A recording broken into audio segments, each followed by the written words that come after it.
Hi friends, ഇന്ന് നമ്മൾ discuss ചെയ്യാൻ പോകുന്നത് എന്താണ് ആൻറ്റി നോവൽ എന്നുള്ളതാണ്. അപ്പോൾ ആദ്യം ആൻറ്റി നോവൽ എന്താണെന്ന് അറിയുന്നതിന് മുന്നേ നമുക്ക് എന്തറിയണം, നോവൽ എന്താണെന്നുള്ളത് അറിയണം. നോവൽ ഓഫ് കോഴ്സ് എല്ലാവർക്കും അറിയുന്നുണ്ടായിരിക്കും എന്താണ് നോവൽ എന്നുള്ളത്. എന്നാലും ഞാൻ പറയാം. ഒരു നോവൽ എന്ന് പറഞ്ഞാൽ വളരെ ലെങ്തി ആയിട്ടുള്ള ഒരു റിട്ടൺ ഫോർമാറ്റിലുള്ള ഫിക്ഷണൽ നെറേറ്റീവ് ആയിരിക്കും. ഫിക്ഷണൽ എന്ന് പറയുമ്പോൾ കംപ്ലീറ്റ്ലി ഫിക്ഷണലൈസ്ഡ് ആവണമെന്നില്ല. അപ്പോൾ അതിൽ കുറച്ച് റിയലിസം നമുക്ക് നോവൽസിൽ കാണാൻ പറ്റും. ആൻഡ് ഒരു നോവൽ എന്ന് പറയുമ്പോൾ യൂഷ്വലി ഒരു പ്രോസ് സ്റ്റൈലിലായിരിക്കും ഉണ്ടായിരിക്കുക. ആൻഡ് അതൊരു ബുക്കിൻ്റെ ഫോമിലായിരിക്കും അത് പബ്ലിഷ് ചെയ്യാം. ഇത്രയും നിങ്ങൾക്ക് എല്ലാവർക്കും അറിയാലോ. ആൻഡ് പ്രോസിൻ്റെ രീതിയിലെന്ന് പറയുമ്പം ഡിഫറെൻറ്റ് ടൈപ്സ് ഓഫ് ഓർണമെൻറ്റേഷൻസ് ഉള്ള ലാംഗ്വേജസ് ഒക്കെ ചിലപ്പം നോവൽസിൽ യൂസ് ചെയ്യാം. എല്ലാ നോവൽസും ഒരേപോലെ ആവണമെന്നില്ല. ചിലത് സിമ്പിളായിട്ട് നമുക്ക് വായിച്ചാൽ തന്നെ മനസ്സിലാവും, ചിലത് കുറച്ച് കോംപ്ലക്സിറ്റീസ് ഉള്ളതായിരിക്കും. എന്നാലും നോവൽസ് എന്ന് പറയുമ്പോൾ കൂടുതലും കോംപ്ലക്സിറ്റീസ് ഉള്ള ലാംഗ്വേജ് ആയിരിക്കും നമുക്ക് പ്രസൻറ്റബിൾ ആയിട്ട് ഉണ്ടായിരിക്കുക. So that is all about novel. അപ്പോൾ നോവൽ എന്താണെന്നുള്ളത് അറിയാം. അപ്പോൾ ഗൂഗിൾ നോക്കിക്കഴിഞ്ഞാൽ നോവലിൻ്റെ ഒരു കറക്റ്റ് ഫോർമാറ്റും അതിൻ്റെ ക്യാരക്ടറിസ്റ്റിക്സ് ഒക്കെ നമുക്ക് മനസ്സിലാവും. അപ്പോൾ നോവൽസ് എഴുതുമ്പോൾ അതിൻ്റേതായിട്ടുള്ള ഒരു കൺവെൻഷണൽ സ്റ്റൈലുണ്ട്. അപ്പോൾ എന്താണ് ആൻറ്റി നോവൽ? അപ്പോൾ ആൻറ്റി എന്നുള്ള വേർഡ് എടുക്കുമ്പോൾ തന്നെ നിങ്ങൾക്ക് മനസ്സിലാക്കാൻ പറ്റുമല്ലോ. ഒരു നോവൽ എഴുതുന്ന ഒരു ട്രഡീഷണൽ കൺവെൻഷൻസിൽ നിന്ന് മാറിയിട്ട് വേറൊരു രീതിയിൽ നോവൽ എഴുതുന്നതിനെയാണ് നമ്മൾ എന്ത് പറയുക, ആൻറ്റി നോവൽസ് എന്ന് പറയാം.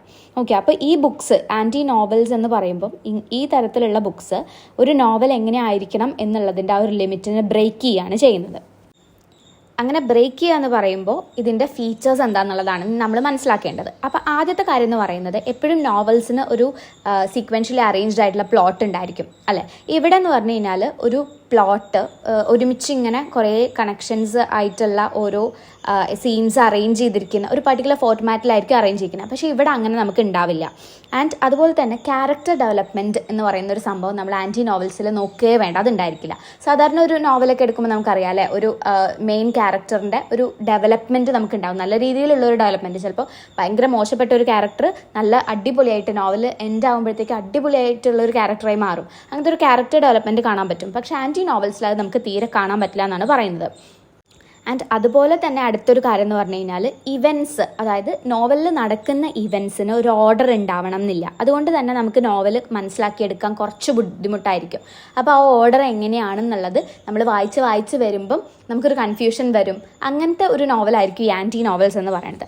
And we can see blank ആയിട്ടുള്ള പേജസ്. ആ നോവലിൻ്റെ ഇടയിൽ ബ്ലാങ്ക് ആയിട്ട് പേജസ് ഒക്കെ നമുക്ക് കാണാൻ പറ്റും. അതുപോലെ തന്നെ എക്സ്ട്രാ പേജുകൾ കാണാൻ പറ്റും. അപ്പോൾ നമുക്കൊരു കൺഫ്യൂഷൻ വരും, ഇത് എന്തിനാണെന്ന്. അപ്പോൾ അതിനതിൻ്റെതായിട്ടുള്ള മീനിങ് കൊടുക്കാൻ തന്നെ ആയിരിക്കാം ആ ഒരു ട്രഡീഷണൽ കൺവെൻഷൻ, നോവൽസിൻ്റെ ഒരു ട്രഡീഷണൽ വേ ഓഫ് റൈറ്റിംഗ് ഒന്ന് മാറ്റി വെക്കാൻ വേണ്ടിയിട്ടാണ് ഇങ്ങനത്തെ ബ്ലാങ്ക് പേജസും എക്സ്ട്രാ പേജസും ഒക്കെ യൂസ് ചെയ്യുന്നത്.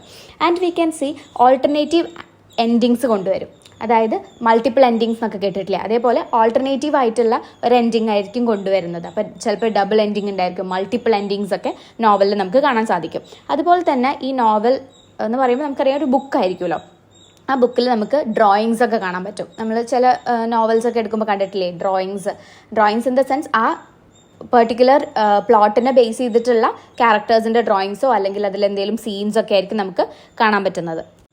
ആൻഡ് അതുപോലെ തന്നെ ഇമ്പോർട്ടൻ്റ് ആയിട്ടുള്ളൊരു കാര്യം എന്ന് വെച്ച് കഴിഞ്ഞാൽ ഈ ആൻറ്റി നോവൽസ് എഴുതുന്നവർ ഈ സിൻടാക്സും ഡിക്ഷനൊക്കെ വെച്ചിട്ട് കുറേ എക്സ്പെരിമെൻറ്റ്സ് ഒക്കെ നടത്തും. അതായത് ഇവർ ചിലപ്പോൾ വേർഡ് ഓർഡറൊക്കെ വേറെ രീതിയിലായിരിക്കും തരുന്നത്, അല്ലെങ്കിൽ ഡിക്ഷൻ വൈസ് ആണെങ്കിൽ അതായത് വേർഡ്സ് യൂസ് ചെയ്യുന്ന വേർഡ്സിന് ഓർണമെൻറ്റേഷനൊക്കെ കൊടുത്ത് നമുക്ക് പെട്ടെന്നൊന്നും മനസ്സിലാക്കാൻ പറ്റാത്ത രീതിയിലൊക്കെ ആയിരിക്കും നമുക്ക് പ്രസൻറ്റ് ചെയ്യുക. അപ്പോൾ ആക്ച്വലി ഈ ആൻറ്റി നോവൽസ് എഴുതുന്നവർ ഉദ്ദേശിക്കുന്നത് എന്താണ്, ട്രഡീഷണലി റീഡേഴ്സിന് ഫെമിലിയർ ആയിട്ടുള്ള ആ ഒരു ഫോമിൽ നിന്ന് വ്യത്യസ്തമായിട്ടൊന്ന് പ്രസൻറ്റ് ചെയ്യുക എന്നുള്ളതാണ്. അപ്പോൾ അവർ ഈ ടെക്നിക്സ് യൂസ് ചെയ്യുമ്പം അവർ ഉദ്ദേശിക്കുന്ന കാര്യം എന്താ, ലിറ്ററേച്ചറിന് പ്രത്യേകിച്ച് സ്റ്റാൻഡേർഡൊന്നുമില്ല. അതായത് ഒരു സ്റ്റോറി പറയാൻ വേണ്ടി ഇന്ന സ്റ്റാൻഡേർഡ് തന്നെ യൂസ് ചെയ്യണം അല്ലെങ്കിൽ ഇന്നൊരു ഫോം തന്നെ യൂസ് ചെയ്യണം എന്നില്ല എന്നുള്ളൊരു കാര്യമാണ് ഇവർ പറഞ്ഞു വെക്കുന്നത്. ഇനി നമുക്ക് ആൻറ്റി നോവലിൻ്റെ ഒരു ചെറിയ ഹിസ്റ്ററി പറയാം. അപ്പോൾ ആൻറ്റി നോവൽ എന്ന് പറയുന്ന ഒരു ടേം വന്നിട്ടുള്ളത് ആൻറ്റി റോമൻ എന്ന് പറയുന്ന ഒരു ഫ്രഞ്ച് വേർഡിൽ നിന്നാണ്. പക്ഷേ ഇതിന് ഭയങ്കര പ്രോമിനൻസ് കൊണ്ടുവന്നത് എപ്പോഴാണെന്ന് വെച്ച് കഴിഞ്ഞാൽ യോൺ പോൾ സാർത്രേനെ അറിയാലോ, ലിറ്ററേച്ചർ സ്റ്റുഡൻസിനൊക്കെ അറിയാവുന്നൊരു പേരാണ്. അപ്പോൾ യോൺ പോൾ സാർത്രെ താൻ ഒരു ഇൻട്രൊഡക്ഷൻ എഴുതിയിരുന്നു, portrait of a man unknown എന്ന് പറയുന്ന നതാലി സെറോത്തേൻ്റെ ഒരു വർക്ക് ഉണ്ട്. അതിന് ഇൻട്രൊഡക്ഷൻ കൊടുക്കുന്ന സമയത്താണ് ഈ ടേം ആദ്യം ഇൻട്രൊഡ്യൂസ് ചെയ്തത്. അങ്ങനെയാണ് ഇത് ഫേമസ് ആയെന്നാണ് പറയുന്നത് 1948. പക്ഷേ ഈ ടേം കുറേ മുന്നേ തന്നെ 1633 ചാൾസ് ഓറൽസിൻ്റെ ലേ ബർഗർ എക്സ്ട്രാവേഗൻ്റ്ലി യൂസ് ചെയ്തിട്ടുണ്ട് എന്നും പറയപ്പെടുന്നുണ്ട്. ആൻഡ് ഇൻട്രസ്റ്റിംഗ്ലി അതിനും മുന്നേ തന്നെ ഫസ്റ്റ് നോവൽസ് ആയിട്ടുള്ള ഡോൺ ക്യുഹത്തെ എന്നൊക്കെ പറയുന്ന വർക്കിലും ഈ ഒരു സംഭവം ആൻറ്റി നോവൽസ് വന്നിട്ടുണ്ട്, അല്ലെങ്കിൽ ആ വർക്ക്സ് ഒക്കെ ആൻറ്റി നോവൽസ് ആണെന്ന് പറയുന്നു. കാരണം അതൊക്കെ ഒരു ന്യൂ ഫോം ഓഫ് ലിറ്ററേച്ചർ ആണെന്നുള്ള രീതിയിലും പറയപ്പെടുന്നുണ്ട്. അപ്പോൾ ഒരു കോൺട്രവേഴ്ഷ്യൽ ആയിട്ടുള്ള ഒരു ഹിസ്റ്ററിയാണ് ആൻറ്റി നോവലിനുള്ളത് എന്നാണ് നമ്മൾ ഇതിൽ നിന്ന് മനസ്സിലാക്കേണ്ടത്. ഇനി ആൻറ്റി നോവൽസിൻ്റെ കുറച്ച് എക്സാമ്പിൾസ് പറയുകയാണെങ്കിൽ the mystery dog by Matthew മാക്കിൻടോഷിൻ്റെ ദ മിസ്റ്ററി ഡോഗ് എന്ന് പറയുന്ന ഒരു വർക്ക് പുതിയതായിട്ട് വന്ന ഒരു 2017 പബ്ലിഷ് ചെയ്തിട്ടുള്ള ഒരു വർക്കാണ്. ഇതൊരു ആൻറ്റി നോവലായിട്ട് നമ്മൾ പറയുന്നുണ്ട്. And we can see another one is The Life and Opinions of Tristram Shandy Gentleman by Lawrence Stern. Lawrence സ്റ്റേണിൻ്റെ വർക്കാണ്. അത് 9 വോളിയംസിൽ പബ്ലിഷ് ചെയ്തതാണ് 1759. അതും ഒരു ആൻറ്റി നോവലായിട്ട് നമുക്കൊരു എക്സാമ്പിളായിട്ട് പറയാം. Then we can say this is not a novel by David മാർക്സൻ്റെ this is not a novel is an example of anti-novel. Then Dictionary of the Caesars by Milorad Pavic. അത് 1984 publish ചെയ്തിട്ടുള്ളതാണ്. ഇത്രയാണ് നമുക്കൊരു examples ആയിട്ട് പറയാം. Then you can go and search in Google. ഇഷ്ടം പോലെ anti novels കിട്ടും. ഒരെണ്ണം വായിക്കാൻ പറ്റുകയാണെങ്കിൽ വായിക്കാം. So that's all about anti novels. അപ്പോൾ അത്രയേ ഉള്ളൂ ആൻറ്റി നോവൽ കേട്ടോ. അപ്പോൾ ഇതിനെക്കുറിച്ച് കൂടുതൽ അറിയണമെന്നുണ്ടെങ്കിൽ you can refer to Wikipedia ഒക്കെ നോക്കിക്കഴിഞ്ഞാൽ കുറച്ചും കൂടെ നമുക്ക് ഡീറ്റെയിൽ ആയിട്ട് അറിയാം. പക്ഷേ ഒരു എക്സാം പോയിന്റ് ഓഫ് വ്യൂവിൽ നമുക്ക് ഇത്രയും കാര്യങ്ങൾ അറിഞ്ഞാൽ മതി. അപ്പോൾ ഈ പോയിന്റ്സ് ഒക്കെ ഒന്ന് നോട്ട് ചെയ്ത് വെച്ചിട്ട് ഒരു ചെറിയൊരു നോട്ടൊക്കെ ഉണ്ടാക്കി പഠിക്കാം. So thanks for watching. By.